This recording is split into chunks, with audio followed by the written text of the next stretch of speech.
আসসালামু আলাইকুম রহমতুল্লাহি ওবরকাত। সম্মানিত দর্শক, অন্তর্বর্তীকালীন সরকারের প্রধান ডক্টর মোহাম্মদ ইউনূস আবার একটি যদি কিন্তুর নির্বাচনের কথা বলেছেন। তিনি বলেছেন যে ডিসেম্বরে নির্বাচন হতে পারে, আবার যদি ডিসেম্বরে নির্বাচন না হয় তাহলে কোনো অবস্থাতে জুন মাসের একটা তারিখ দিয়ে বলেছেন যে এত তারিখের পরে হবে না। এখন দেখেন তো, আসলে এই যে একজন বয়স্ক মানুষ, আমরা যাকে মাথায় করে রেখেছি, আমরা যাকে সম্মান করেছি, তার মুখে এই ধরনের কথাবার্তা আসলে মানায়? এখানে যিনি কমান্ডার হবেন, দেশ পরিচালনা করবেন, তার জবানের উপর মানুষের বিশ্বাস থাকতে হবে যে এই লোকটা যা বলেন তা করে ছাড়েন। এখন রাজনীতিতে আসলে কোনো যদি কিন্তু নেই, এখানে ভেরি স্ট্রেট অ্যান্ড ফরওয়ার্ড, আমি এই কাজটি করব, জনগণের নিকট কমিটমেন্ট, এবং পরবর্তীতে আপনাকে সেই কাজটি করে দেখাতে হবে। যেমন রাজনীতির যখন ময়দান হয়, সেই রাজনীতির ময়দানে নির্বাচন যখন হয়, তখন প্রতিটি নির্বাচনের আগে নির্বাচনের একটা ম্যানিফেস্টো থাকে রাজনৈতিক দলের। সেখানে জাতির কাছে তাকে একটা সুনির্দিষ্টভাবে কমিটমেন্ট করতে হয় যে আমরা এই কাজগুলো করব যদি ক্ষমতায় যাই, এবং সেই কাজের ভিত্তিতে জনগণ তাদেরকে ভোট দেয় এবং তারা সেই কাজগুলো করে। যদি কেউ না করে তাহলে জনগণ তাকে দ্বিতীয়বার ভোট দেয় না। আওয়ামী লীগ যখন 2009 সনে এলো ক্ষমতায়, তার আগে তাদের যে নির্বাচনী ম্যানিফেস্টো ছিল, সেখানে সেই নির্বাচনী ম্যানিফেস্টোর মধ্যে তারা বলেছিল যে তারা রাষ্ট্র ক্ষমতা এলে যুদ্ধাপরাধের বিচার করবে। তো সেই অনুযায়ী তারা যুদ্ধাপরাধের বিচার করেছে। আবার ধরুন, ডোনাল্ড ট্রাম্প ক্ষমতায় এসেছে, ক্ষমতা আসার আগে তার কতগুলো আমেরিকা ফার্স্ট কতগুলো নীতি দিয়েছে, এবং সেই নীতি তিনি বাস্তবায়ন করার চেষ্টা করেছেন এবং করে যাচ্ছেন একটার পর একটা। সারা দেশ তোলপাড় হয়ে যাচ্ছে, ডাজ নট ম্যাটার, তিনি এগুলো কমিটমেন্ট করেছেন এবং সেই কথার ভিত্তিতে জনগণ তাকে ভোট দিয়েছে।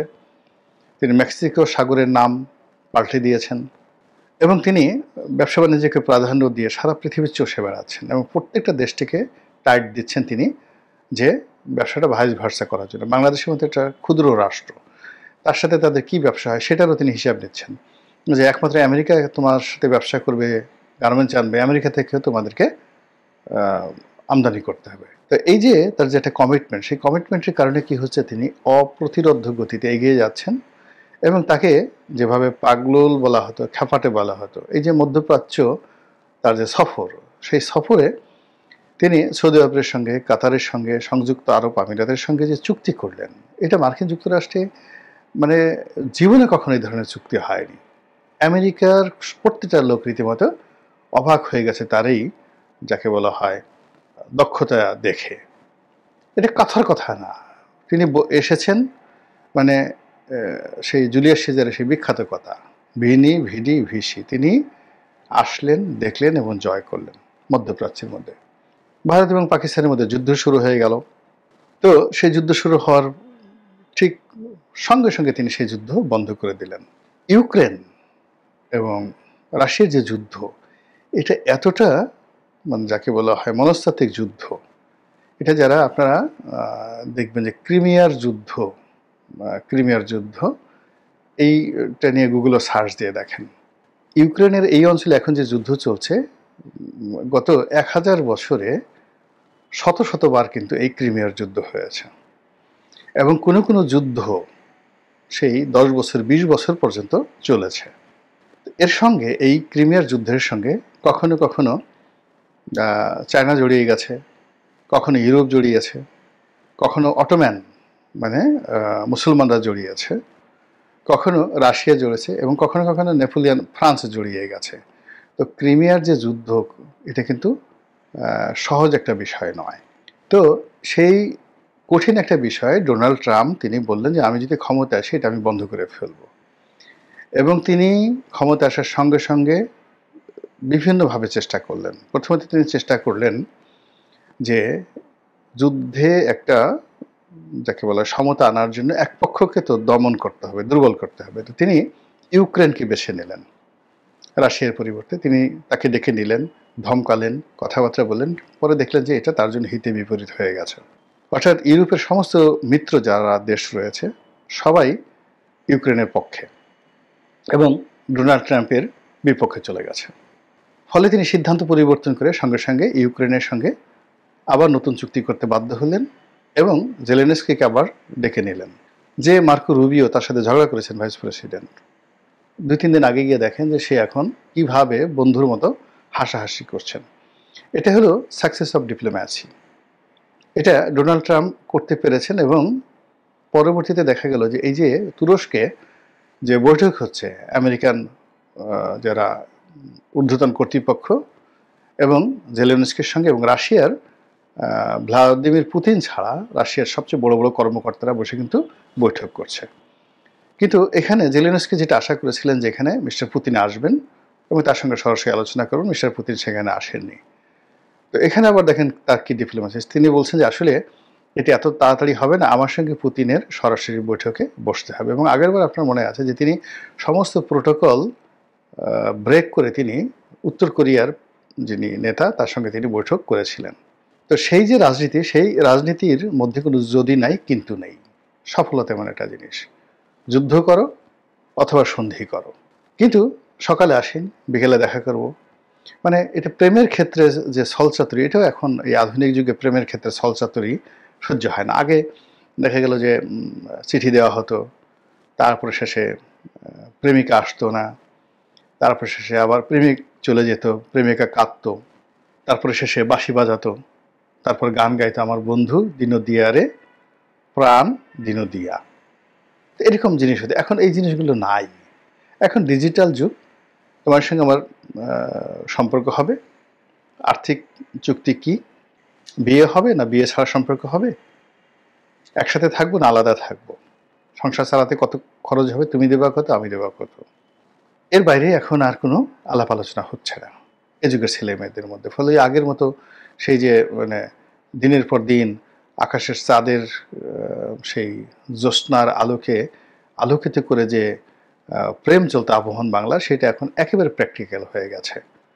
এখন এখানে বাস্তবতা হলো যে ছেলে বেশ্যা আছে, মেয়ে বেশ্যা আছে। আমাদের দেশে ছেলে বেশ্যা আগে ছিল না। কয়েকদিন আগে আপনি গুলশানে দেখেছেন যেরকম এক ছেলে বেশ্যা, তাকে ধরে তারপর শেষে যে জুলুম করেছে, নির্যাতন করেছে, জাঙ্গিয়াপুরে যেভাবে পিটিয়েছে তাকে যারা ভাড়া করেছিল দুটো মেয়ে, তো সেই দৃশ্য আসার পর সেই মেয়ে দুটো গ্রেপ্তার হয়েছে। তো এই সমাজে তো আমরা আজ থেকে 10 বছর আগে এটা কল্পনা করতে পারতাম না।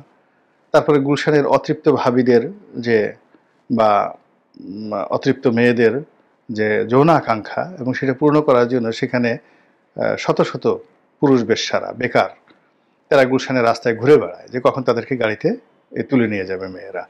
এই ঘটনাটা তো আসলে আগে ছিল না, এখন খুব প্র্যাকটিক্যাল হয়ে গেছে, ভীষণ রকম প্র্যাকটিক্যাল হয়ে গেছে। তো সেই জায়গাতে রাজনীতির মতো সবচেয়ে সেন্সিটিভ একটা জায়গাতে, যেখানে যৌনতা চলে গেছে অর্থের কাছে, ডাইরেক্টিভ হয়ে গেছে, দাম্পত্য চলে গেছে যেখানে হিসাবপত্রের মধ্যে অঙ্কের মধ্যে চলে গেছে, সেখানে ডিসেম্বরে হতে পারে এই ধরনের কথা বলে উনি ওনার এই বয়সে ওনার জীবনটাকে উনি এলোমেলো করে দিচ্ছেন, ওনার নিজের জীবনটাকে উনি যদি কিন্তুর মধ্যে ফেলে দিচ্ছেন।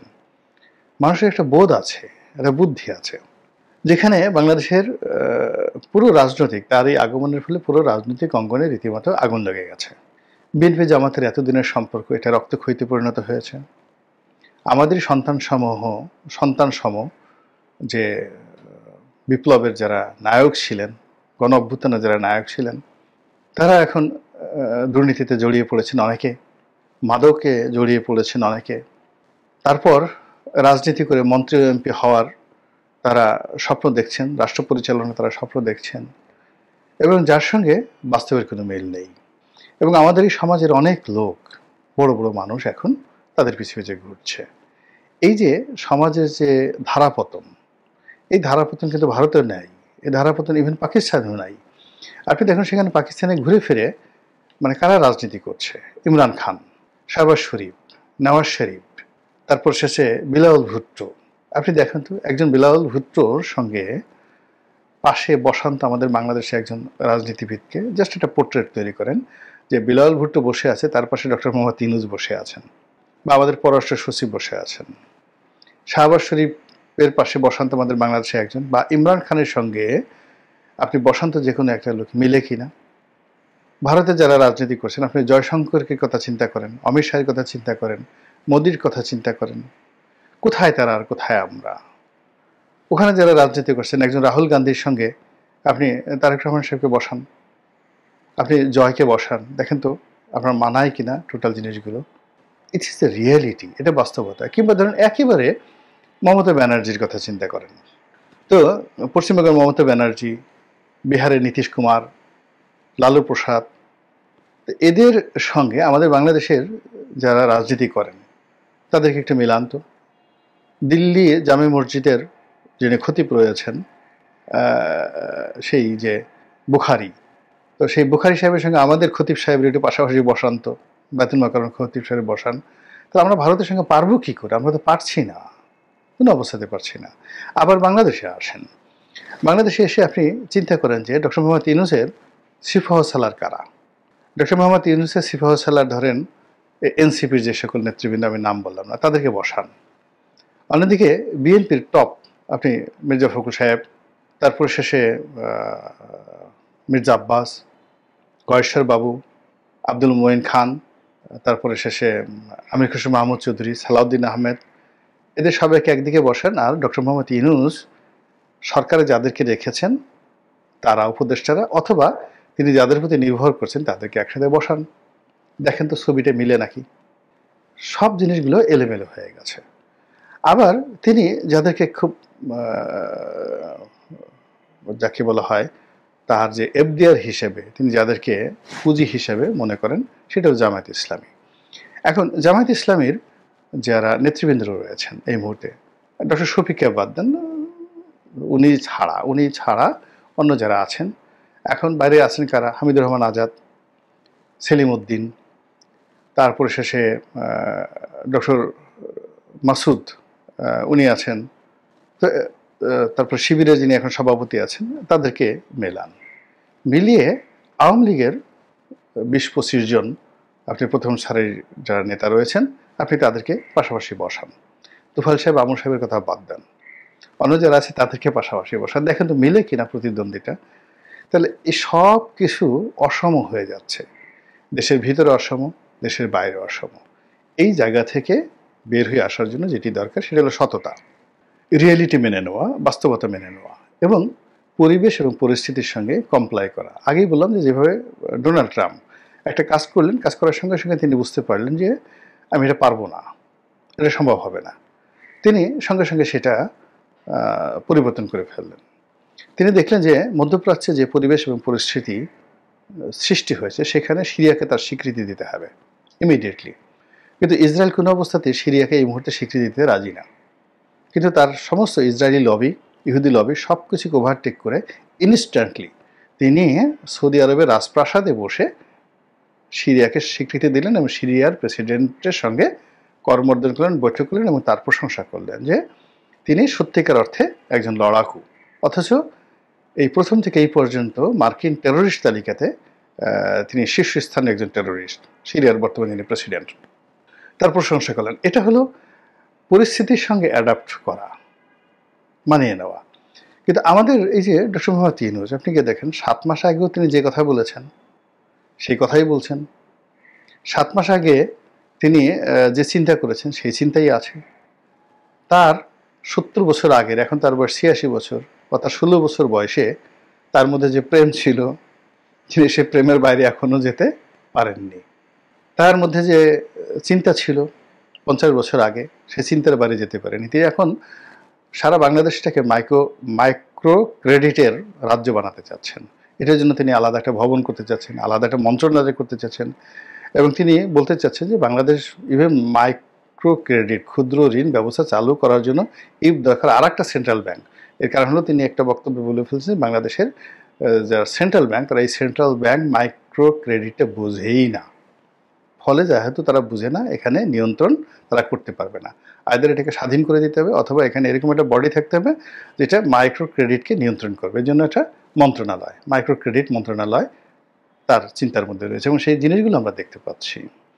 তিনি তার চোখে দূরবীন লাগিয়ে রেখেছেন। সেই দূরবীনে বাংলাদেশে বসে তিনি সারাক্ষণ টেক্সাস দেখছেন, সারাক্ষণ তিনি হলিউড দেখছেন, ইংল্যান্ড দেখছেন, প্যারিস দেখছেন, সিঙ্গাপুর দেখছেন। এখন পাগল হয়ে গেছেন যে অমরত্ব লাভ করার জন্য তার সময় খুব অল্প, খুব দ্রুত বাংলাদেশকে পরিবর্তন করা যায়। এবং বাংলাদেশকে আসলে দ্রুত পরিবর্তন কেউ করতে পারেনি, অনেক বড় বড় মহামানব করতে পারেনি, কিন্তু তিনি এই কাজ করতে গিয়ে আমাদের সর্বনাশ করবেন, এবং অনেকটা আমরা সর্বনাশের মধ্যে এগিয়ে গেছি। এখন তিনি ইচ্ছা করলেও ডিসেম্বর মাসে নির্বাচন দিতে পারবেন না। হি ক্যানট ডু। তিনি বলেছেন ডিসেম্বর হতে পারে। এটাকে আরেকটা আগিয়ে বিএনপির কয়েক নেতা বলেছেন, কেন ডিসেম্বরে দরকার, কেন আগস্ট সেপ্টেম্বর মাসে তো হতে পারে, অসুবিধাটা কি, আগায় নিয়ে আসেন। আমরা তো একদিন অপেক্ষা করতে রাজি না। এখন আপনারা বলেন তো, আগস্ট সেপ্টেম্বরে হোক বা ডিসেম্বরে হোক, একটা সুষ্ঠু নির্বাচন হবে, জনগণ ভোট দিবে, এটা কি সম্ভব? সরকারের একেবারে ঘনিষ্ঠ জামাতের যারা লোকজন আছে তারা বলছেন যে না, আইনশৃঙ্খলা এখন এই পর্যায়ে নেই, পুলিশের অবস্থা এই পর্যায়ে নেই, ভোট দেওয়া, কাউন্ট করা এগুলো সম্ভবই না। অথচ এই জিনিসগুলো যদি উনি এই এত বিশাল একটা ক্যানভাস তৈরি না করে ক্ষমতা আসার সঙ্গে সঙ্গে বলতেন যে আগামী 3 মাসের মধ্যে আমি নির্বাচন দেব, আমি আগামী 3 মাসের মধ্যে নির্বাচন দেব, অসুবিধা কী ছিল বলেন তো? কোনো অসুবিধা ছিল না। কিন্তু এই যে একটা প্যাচ লাগিয়ে ফেলেছেন, এবং অবাক করার ব্যাপার হলো তিনি এ যাবৎকালে যে প্যাচগুলো লাগিয়েছেন একটা প্যাচ থেকে বের হওয়ার চেষ্টা করেননি। স্বাস্থ্য মন্ত্রণালয় তিনি নূরজাহান বেগমকে দিয়েছেন, গ্রামীণ ব্যাংক চালিয়ে এসেছেন তার সহকর্মী, ভালো কথা। এখন সেই নূরজাহান বেগমকে দিয়ে তার স্বাস্থ্য মন্ত্রণালয় চালাতে হবে, খলিলুর রহমানকে দিয়েই তার নিরাপত্তা বিভাগ চালাতে হবে। এরকম মানে যখন মানে একটা গ্রামীণ ব্যাংক তিনি যেভাবে চালিয়েছেন, গ্রামীণ ফোন যেভাবে চালিয়েছেন, গ্রামীণ ওই যে ভবন যেটা ছোট্ট, এটাতে একটা ক্ষুদ্র পরিসর, একটা এলাকাতে উনি যদি 5 বছর কোনো তার যে এলাকা আছে সেই এলাকাতে তিনি যদি এমপি হতেন, সংসদ সদস্য হতেন, এই 5 বছর এমপিগিরি চালাতে হলে, ঠিক পদ্ধতি চালাতে হতেও, এবং তার যদি পলিসি জানা না থাকে তাহলে সমস্ত গ্রামীণ ব্যাংক, গ্রামীণ ফোন বিক্রি করেও তিনি তার নির্বাচন এলাকার 5 বছরের চাহিদা তিনি মেটাতে পারতেন না। তাকে আসার সময় জনগণ কাপড় চোপড় খুলে রেখে দিত। এটা হলো রাজনীতি। এখানে মানুষের যে চাহিদা 1000 ভাগের 1 ভাগও আপনি পূর্ণ করতে পারবেন না, বাকিটা আপনাকে ডিপ্লোম্যাসি দিয়ে, ভালো ব্যবহার দিয়ে, কৌশল দিয়ে সেটা মোকাবেলা করতে হবে। কিন্তু এই যে যদি কিন্তু হতে পারে, অমুক হতে পারে, এটা না হলে ওটা হবে, এটা না হলে হবে, এইগুলো মানে 2 নৌকা যদি আপনি পা দেন কি হবে? পুরো ফাঁক, মানে নৌকায় 2 নৌকা ফাঁকা কল্পনাই করা যায় না। আর বুড়ো মানুষ আর যদি বুড়ো মানুষ 2 নৌকায় পা দেয়, সিরিয়াস, বুড়ো মানুষের তো হাড্ডি শক্ত হয়ে যায়, মাংসপেশি খুব দুর্বল হয়ে যায়, আপনারা জানেন। তো হাড্ডি শক্ত হয়ে যায় এবং বুড়ো মানুষের হাড্ডি ভাঙলে ওই হাড্ডি আর কখনো জোড়া লাগে না। তো এখন এই যে একটা অবস্থায় তিনি এই যে নির্বাচনের কথা বলছেন, এইগুলো কেউ সিরিয়াসলি নিচ্ছে না, বরং সবাই এটা নিয়ে রং তামাশা করছে, হাসি তামশা করছে। It's bad, very very bad for our nation. Allah আমাদের সবাইকে হেদায়েত দান করুন এবং হেফাজত করুন। আসসালামু আলাইকুম ওয়া রাহমাতুল্লাহি ওয়া বারাকাতুহু।